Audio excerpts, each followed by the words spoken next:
In 1996, the HIV epidemic had reached a terrifying peak, and patients were desperate for a breakthrough. That year, they finally got one, a highly effective new drug called ritonavir. The results were staggering. People who were bedridden suddenly recovered enough to return to work. Within 2 years, 75,000 patients across the country relied on ritonavir, taking up to 20 of these capsules every single day just to survive. For 2 years, the manufacturing process was flawless. But then, during a routine quality control check at the factory, an analyst noticed something wrong. A newly produced batch of capsules failed to dissolve within the required 30-minute window. They pulled the capsules off the line and looked inside. Instead of the clear liquid they expected, the lab technicians found millions of tiny, unidentified white crystalline needles. This was an immediate crisis. If a pill can't dissolve quickly in the stomach, the human body cannot absorb the active ingredients. Taking these cloudy capsules was effectively like taking no medicine at all. The factory followed strict emergency protocols. They destroyed the entire batch of pills, performed a deep chemical clean of the production line, and restarted the machines. The very next day, the brand new batch failed exactly the same way. Desperate to maintain the supply of a life-saving drug, Abbott halted operations in Chicago and shifted production entirely to a pristine factory in Italy. To their massive relief, the Italian facility produced clean, perfectly working pills. Hoping to figure out what the Italians were doing right, a team of scientists from the failing Chicago plant flew over to inspect the facility. But within days of their arrival, the Italian batches inexplicably began filling with white needles too. The engineers checked the humidity and the temperatures, the raw ingredients. Everything matched perfectly. Yet a manufactured chemical compound was somehow behaving exactly like an infectious biological disease, spreading globally and wiping out a vital medicine. Back in the lab, researchers placed the strange white paste into a spectrometer to see what contaminant had ruined their supply. The test results made no sense. The paste had the exact same chemical formula and the exact same bonds as normal ritonavir. To understand how two identical formulas can behave so differently, we have to look at something called isomers. Molecules aren't just defined by the raw atoms they contain. They are defined by the specific geometric arrangement of those atoms. And when those molecules stack together to form solids, they can do so in multiple ways, creating what chemists call polymorphs. Think of a tempered chocolate bar. It's shiny and snaps cleanly.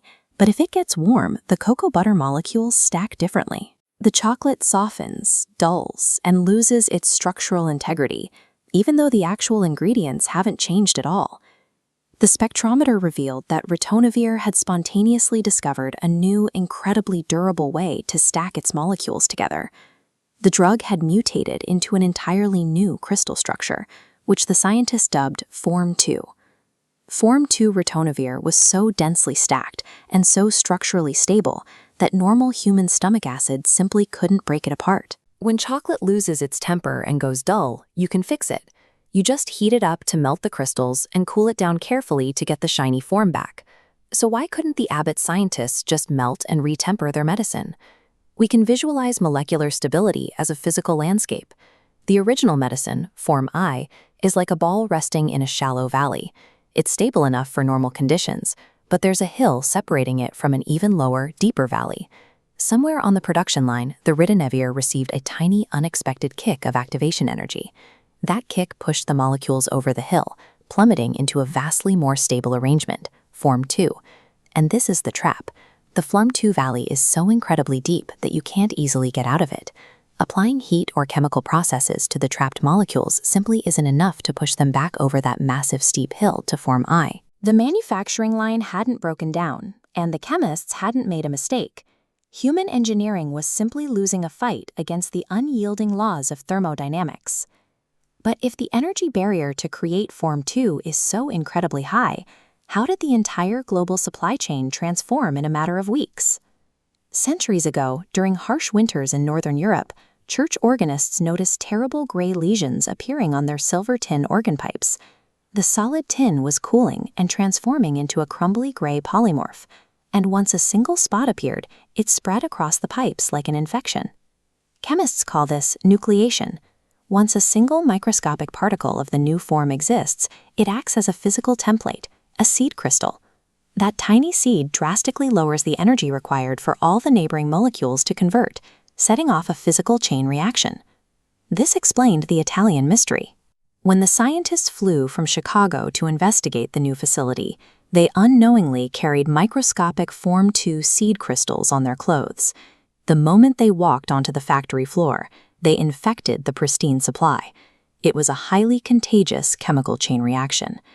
Because the seed crystals could become airborne and travel on clothing, once Form 2 existed anywhere, there was no longer a safe place on Earth to manufacture the original drug. After months of exhaustive testing, rebuilding facilities, and spending millions of dollars, Abbott officially conceded defeat to nature. They permanently abandoned the Form 1 capsule. To survive, patients were forced onto an older, liquid formulation of the drug. It tasted terrible and was much harder for the human body to tolerate, but it was the only way to keep the medicine in their system. Chemists now refer to this terrifying event as a disappearing polymorph. And we now know that over half of all chemical compounds possess this hidden capability to spontaneously mutate their physical structure.